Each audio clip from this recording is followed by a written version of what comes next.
Welcome back to another Math Guy Man video. This one on 9-2, Properties of Reflections. So first we need to know exactly what a reflection is. A reflection is another type of transformation to go along with translations, which we worked on in the last section of notes. And a reflection is a transformation that flips a shape across a line.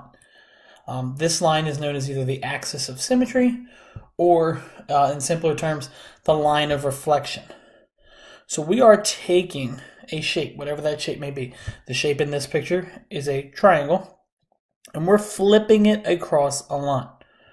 Okay? This line is known as the line of reflection. There are two main lines of reflections that we're going to work with, that are the x and the y axis. And you just have to be careful that you flip your shape across the appropriate line, whatever line that the problem is asking you to flip it across. The easiest way to do that is to look at an example of a problem and show you how we can reflect a shape. Let's take a look at the first example in our notes. This is example 1. I would like you to follow along with me in your notes. And it's asking us to reflect it across the x-axis. So they're going to give us a line of symmetry. We're going to use that line of symmetry. In this case, they're giving us the x-axis as our line of symmetry. So we're going to flip this shape across the x-axis. Simplest way to explain this is you start at a point, just like we did with translations. You count how many spaces that point is away from the x-axis. So if we look at point C, we are 2 spaces away from the x-axis. So we take our line of symmetry and we count that many spaces in the opposite direction. So 1, 2, we draw our point, and this point is now C prime. We look at B. B is also 2 spaces away from the x-axis, 1, 2. So we want to go 2 spaces in the opposite direction. 1, 2. We put our point in. That point is B prime. And then our last point is A. A, if you'll notice, is up at 5. So it's 1, 2, 3, 4, 5 spaces away from the x-axis. So we want to go 5 spaces in the other direction. 1, 2, 3, 4, 5. We put in our third dot. We label it A prime. We connect our shape, our triangle, and we have now a reflected shape across the x-axis. A couple things of note. Just like with translations, we did not change the size or the shape, so these two shapes are considered congruent.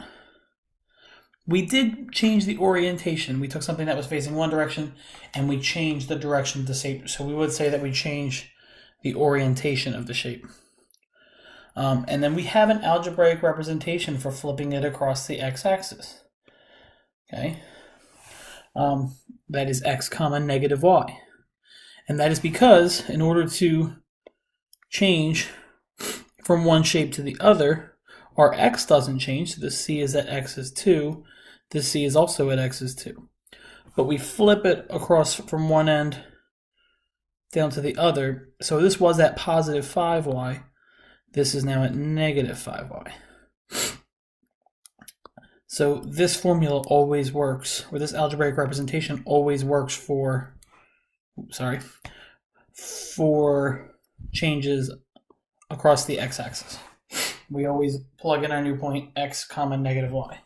Okay, and for example, this point A is at x is 2, y is 5. If I plugged into this formula, x doesn't change, so my x for this new A is still 2, but the y is the opposite of what it was. So it was 5, now it's negative 5. And that works because this point is at 1, 2, and then down 5, 2, negative 5. Okay, so that's the representation for reflections across the x-axis. Now we're going to take a look at example 2. Example 2 is a reflection across the y-axis. So this time we're going across the horizontal axis, or the vertical axis, previously we went across the horizontal axis. Here's example 2. This time we're taking the same shape that we used in example 1, and instead of reflecting it across the x-axis, we're going to reflect it across the y-axis. And this means we are going to, this means that instead of reflecting it across this x-axis, we're now going to reflect it across the y-axis. So instead of counting how many spaces we went up or down to get to our x-axis, we're going to and then go that many spaces in the opposite direction of the line. So if I look at C, for example, C is 2 spaces away from the y-axis. So if I want to reflect it, I want to go 2 spaces in the opposite direction. And I call that C prime. And I do that with each of my points. So my A is 2 spaces away from the y-axis, 1, 2. So I go 2 spaces in the other direction, and I label my point A prime. Okay, and then my third one is B, and B is 1, 2, 3, 4, 5, 6 away. So I go 6 in the other direction. 1, 2, 3, 4, 5, 6. Place my third point, label that point B prime, and then I just connect my 3 dots.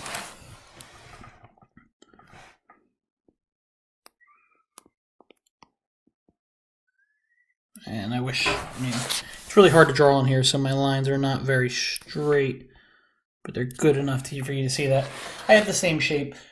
It's just a mirror image on the other side of the line. So the algebraic representation for this, my y value would not change, so I leave it as y. C again here is 2, C here is 2 for the y. That doesn't change, but what changes is we take it and we move to the other side, so we do the opposite of our x value. So our representation is negative x, comma y. Okay, and that works because if I pick a point like this point, our x value is 2, our y value is also 2. I plug into this formula, my y value doesn't change. It's 2. My x value is the opposite, so it's negative 2. My new point reflected would be negative 2, positive 2, which is to the left 2, up 2, which is where my C is. So that would be my algebra representation for a reflection across the y-axis. But again, you count how many spaces you need to go to get to the line of reflection, then you count that many spaces in the other direction from the line of reflection. That's the easiest way to draw your reflection. Take a second, pause the video, try the your turn, then come back to the video and I'll go over the your turn with you. So the your turn says, the figure shows pentagon A, B, C, D, E. Remember, a pentagon is a 5-sided shape, so it has 5 vertices, 5 points that we're going to have to reflect. They want us to graph the image of the pentagon after a reflection across the y-axis. So first thing we need to make sure is we're reflecting it across the right line. The y-axis means they're asking me to reflect it across that line. Okay?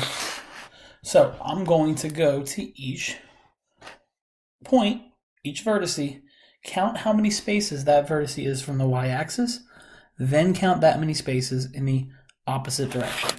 So D is 1, 2, 3 spaces away. So I go 3 spaces, 1, 2, 3 in the other direction, and I put my new point D prime. B is also 3 spaces. So I go 3 spaces in the other direction, and I put my new point, which is B prime. C is only 2 spaces away, so I go 2 spaces in the other direction, and I put C prime. E looks like it's 1, 2, 4, 5, so I go 1, 2, 3, 4, 5, and I put E prime. And then A is 1, 2, 3, 4, 5. So I go 1, 2, 3, 4, 5, and I put my point A prime. I have all 5 points. Now I connect my points back the way they were.